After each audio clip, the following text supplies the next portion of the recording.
বাবাকে জামাই ষষ্ঠীতে রেঁধে বেড়ে খাইয়েছিলাম বলে বাবা বলল, চল আজকে তো দিদিকে আনতে গিয়ে তোদেরও কিছু ট্রিট দিয়ে দেবো। আমরা দুই বোনে বললাম, যখন যাচ্ছি তাহলে পার্বণই যাব, ওইখানকার খাবারগুলো বেশ ভালো। ঠিক আছে, তাহলে তাই হবে। দিদিও চলে গেল খুশি মনে কলেজ। রেস্টুরেন্টে কি অর্ডার করেছিলাম? গন্ধরাজ ঘোল।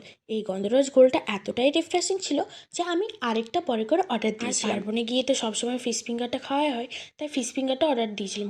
এখানকার ফিশ ফিঙ্গারটা খুবই জুসি। আমরা যেহেতু বিকেল দিকে গিয়েছিলাম, তাই আমরা কিছু স্টার্টার খেয়ে বাড়ি ফিরেছি। তাই আমরাই বলেছিলাম যে আপনারাই কিছু রেকমেন্ড করুন, তাই তারা এখানে চিকেন তাইওয়ানটা আমাদের রেকমেন্ড করেছিল।